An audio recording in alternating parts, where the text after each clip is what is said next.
Hello students, welcome to 8th standard English class.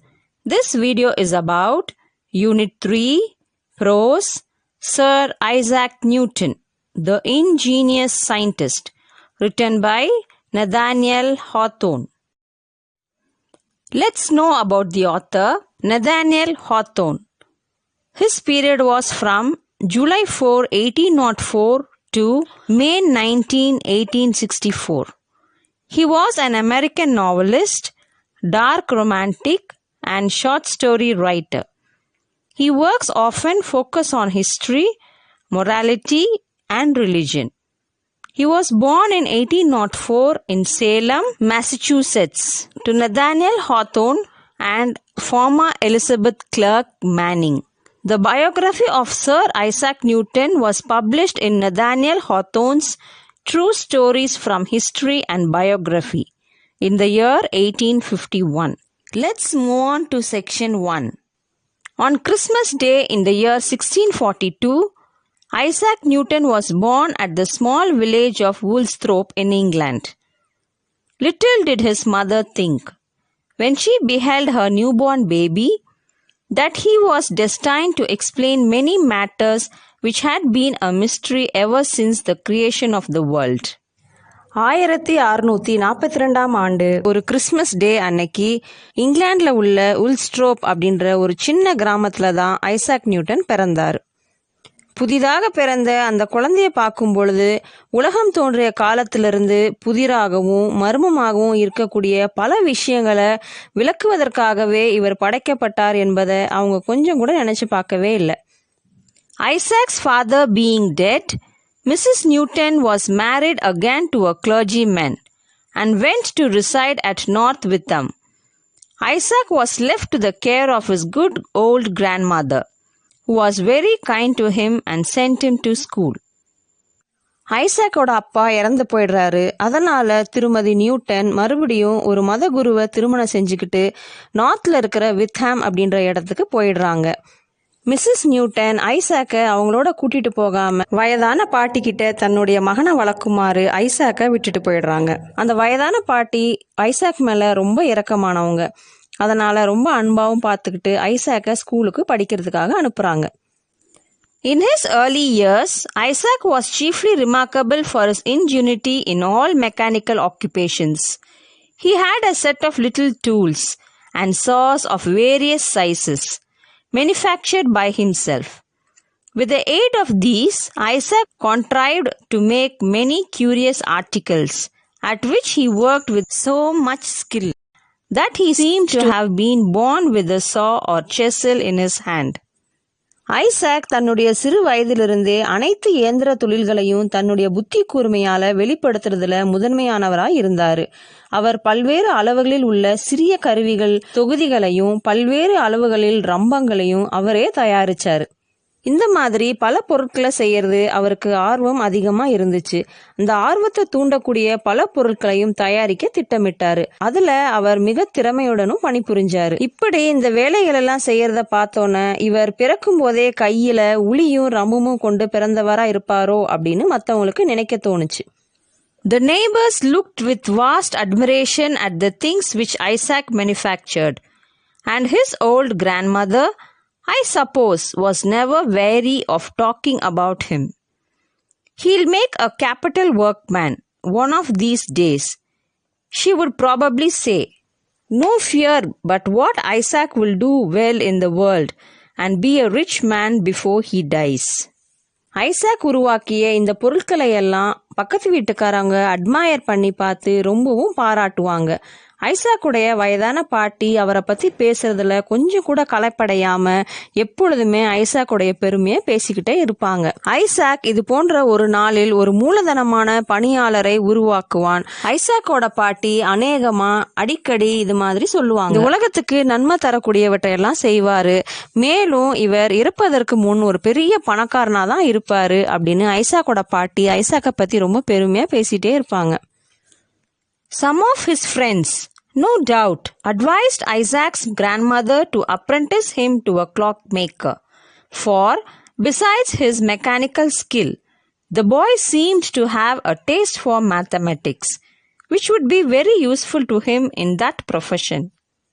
ஐசாக்குடைய நண்பர்களுள் சிலர் ஐசாக்குக்கு mechanical skill, அதாவது இயந்திரவியல் திறனும், டேஸ்ட் ஃபார் மேத்தமெட்டிக்ஸ், கணிதத்துடைய சுவையும் அதிகமா இருக்கிறத பார்த்து அவருடைய தொழிலுக்கு மிகவும் பயனுடையதா இருக்கும் அப்படின்றதுக்காக கிளாக் மேக்கர், அதாவது கடிகாரங்கள்லாம் செய்வாங்க இல்லையா, அவங்கள்ட்ட இவரை பயிற்சியாளராக அனுப்புமாறு அவருடைய பாட்டிக்கிட்ட எல்லாம் அறிவுறுத்தினாங்க.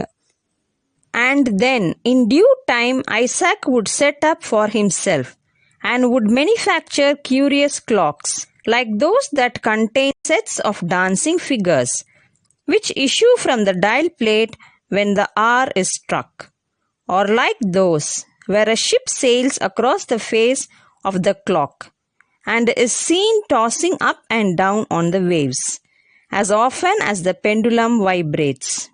அதன் பின் சரியான நேரத்துல ஐசாக் தனக்கானவற்றை அவரே உருவாக்கி கொள்வார். ஐசாக் செய்த அந்த கடிகாரங்கள் பல வித்தியாசங்களோட இருந்துச்சு. அந்த பெண்டுலமுக்கு பதிலா பல நடமாடும் உருவங்கள் போலவும், கப்பல் கடல் பயணம் செய்யற மாதிரியும், கடல் அலைகள் மேலே எழுந்து கீழே விழுற மாதிரியும், ஒவ்வொரு மணி நேரத்திற்கும் அந்த பெண்டுலம் அசைற மாதிரி அது அசைந்தாடி கொண்டிருந்துச்சு. இது மாதிரி வித்தியாசமான பல கடிகாரங்களை ஐசாக் தானே உருவாக்கினார். Indeed, there was some ground for supposing that Isaac would devote himself to the manufacture of clocks, since he had already made one of a kind which nobody had ever heard of before. It was set a-going, not by wheels and weights, like other clocks, but by the dropping of water. This was an object of great wonderment to all the people in the neighborhood, and it must be confessed that there are few boys or men either who could contrive to tell what o'clock it is by means of a bowl of water. உண்மையிலேயே Isaac செய்த கடிகாரங்கள் எல்லாம் வித்தியாசமா இருந்துச்சு. மற்ற வழக்கமான கடிகாரங்கள் போல இல்ல. ஒவ்வொரு கடிகாரங்கள் செய்யும் போதும் அவருடைய அதிகமான ஆர்வத்தை அதுல காட்டி அவர் செஞ்சாரு. மற்ற சாதாரண கடிகாரங்களை போல நிறைய சக்கரங்கள் சுத்தியும் அதிக வெயிட்டோடையும் இல்லாம புதுவிதமான கடிகாரம், அதாவது தண்ணீர் துளி துளியாய் விழுவதை வைத்து உருவாக்கப்பட்ட ஒரு கடிகாரத்தை அவர் செஞ்சாரு. இதை பார்த்ததும் அவரை சுத்தி இருக்கிற எல்லா மக்களையும் ரொம்ப ஆச்சரியத்துக்கு உள்ளாக்குச்சு. ஒரு கிண்ணத்துல வழியிற நீர்த்துளிகளை கொண்டு நேரத்தை துல்லியமா அவங்களால கணிக்கவும் முடிஞ்சிச்சு. Besides the water clock, Isaac made a sundial. Thus his grandmother was never at a loss to know the hour, for the water clock would tell it in the shade, and the dial in the sunshine. The sundial is said to be still in existence at Woolsthorpe, on the corner of the house where Isaac dwelt. இந்த தண்ணீர் கடிகாரத்தை சேர்த்து Isaac சூரிய கடிகாரத்தையும் உருவாக்கி இருந்தாரு. இதனால ஐசாக்குடைய பாட்டிக்கு நேரத்தை தெரிஞ்சுக்கிறதுக்கு ஒருபோதும் பிரச்சனை இருந்ததில்லை. சூரிய வெளிச்சம் இல்லாத நிழலான நேரத்துல நீர் கடிகாரத்தின் மூலமாவும், அதிகமான சூரிய வெளிச்சம் வரும்போது சூரிய கடிகாரத்தின் மூலமாவும் நேரத்தை துல்லியமா தெரிஞ்சுக்கிட்டு இருந்தாரு.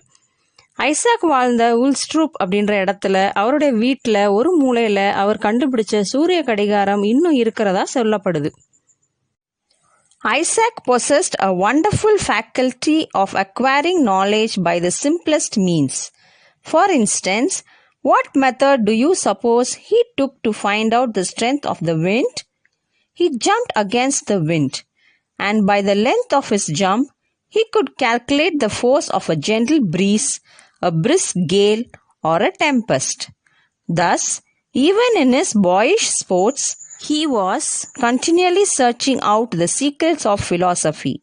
ஐசாக் எளிய வழிகளில் கூட ஆச்சரியமூட்டும் திறமையை பெறுவதற்கான அறிவை பெற்றிருந்தார். உதாரணமாக, காற்றோட வலிமையை தெரிஞ்சுக்கிறதுக்கு அவர் எந்த மாதிரியான முறையை பயன்படுத்தினார் அப்படின்னு நீங்க நினைக்கிறீங்க? ஐசாக் காற்று வீசும் பக்கத்திற்கு எதிராக குதித்தார். இதன் மூலம் அவர் குதித்து தாவிய நீளத்தை கொண்டு மென்மையான தென்றலையும் விறுவிறுப்பான காற்றையும் சூறாவளியின் வேகத்தையும் அவரால் கணக்கிட முடிஞ்சது. இப்படி அவரது சிறுவயது குழந்தை விளையாட்டுகளிலிருந்து கூட அவர் தொடர்ச்சியான தத்துவங்களில் உள்ள ரகசியங்களை தேடிக்கொண்டுதான் இருந்தார். Not far from his grandmother's residence there was a windmill which operated on a new plan. Isaac was in the habit of going thither frequently and would spend whole hours in examining its various parts. While the mill was at rest, He pried into its internal machinery. When its board sails were set in motion by the wind, he watched the process by which the millstones were made to revolve and crushed the grain that was put into the hopper. After gaining a thorough knowledge of its construction, he was observed to be unusually. ஐசாக்குடைய பாட்டியின் வீட்டிற்கு கொஞ்சம் தூரத்துல ஒரு wind mill, அதாவது காற்றாலை, ஒரு புதிய திட்டத்தின் கீழ் இயங்கி கொண்டிருந்துச்சு. அங்க அடிக்கடி ஐசாக் போய் அதில் உள்ள பல்வேறு பாகங்களை குறித்து ஆராய்ச்சியில் அவருடைய மொத்த நேரத்தையும் அங்க அவர் செலவிடுவது ஐசாக்குக்கு பழக்கமாக இருந்தது. அந்த விண்ட் மில் இயங்காத நேரத்துல அந்த மெஷின் எல்லாம் இருக்கும் ரூமுக்குள்ள போய் அங்க இயங்கும் அதனுடைய அகன்ற பாகங்களுக்குள் சென்று எப்படி அந்த மிகப்பெரிய மெஷின்லாம் காற்றுனால இயக்கப்படும் போது ஆலை கற்கள் சுழலும் வகையிலும் செயல்பட்ட செயல்முறையையும் எல்லாம் ஐசாக் நல்லா கவனிச்சாரு. மேலும் ஹாப்பர்ல தானியத்தை போட்டு நசுக்கினார். அந்த ஹாப்பருடைய கட்டுமானத்தை பற்றி முழுமையான அறிவை பெற்ற பிறகு ஐசாக் அவர்கிட்ட இருக்கிற கருவிகள்ல வழக்கத்திற்கு மாறாக மும்முரமா வேலை செஞ்சு கொண்டிருப்பதை காண முடிந்தது. It was not long before his grandmother and all the neighborhood knew what Isaac had been about. He had constructed a model of the windmill, though not so large, I suppose as one of the box traps which boys set to catch squirrels. Yet every part of the mill and its machinery was complete. Its little sails were nearly made of linen and drilled around very swiftly when the mill was placed in a draught of air. ஐசாக்குடைய பாட்டியும் மற்றும் அக்கம் பக்கத்தினர் அனைவருக்கும் Isaac என்ன செஞ்சு கொண்டிருக்கிறார் அப்படின்னு தெரிஞ்சுக்கிறதுக்கு முன்னாலேயே ஐசாக் ஒரு காற்றாலையை போன்ற ஒரு மாதிரியை உருவாக்கினார். ஆனா அது வழக்கமான காற்றாலை, அதாவது விண்டுமில் அளவுக்கு பெருசா இல்ல. சின்ன பசங்க அணில பிடிக்க வைக்கப்படும் பெட்டி பொருட்கள் போல அது இருந்துச்சு. ஆனாலும் அந்த காற்றாலை அதன் அனைத்து இயந்திரங்களும் சரியாக செய்து முடிக்கப்பட்டிருந்தன. அந்த சிறிய துடுப்புகளில் மிக அழகான லைனிங் துணியால் செய்யப்பட்டிருந்துச்சு. அதை காற்றில் வைக்கும்போது ரொம்ப வேகமா அது சுத்துச்சு.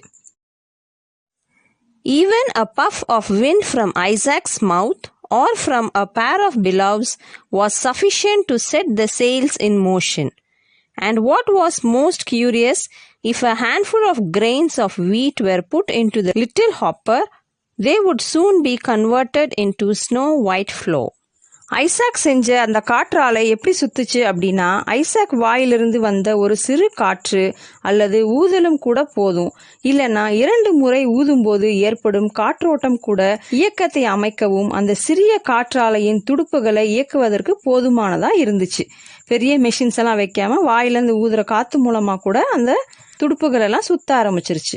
மேலும் அதில் ஆர்வத்தை தூண்டுவதாக இருந்தது என்ன அப்படின்னா, ஒரு கை நிறைய கோதுமை தானியத்தை எடுத்து அந்த சின்ன ஹாப்பர்ல போட்டபோது ரொம்ப சீக்கிரமாவே அந்த முழு கோதுமை எல்லாம் வெள்ளை நிற பனித்துளி போல மாறி கோதுமை மாவாக கொட்டுவதை பார்ப்பதுதான்.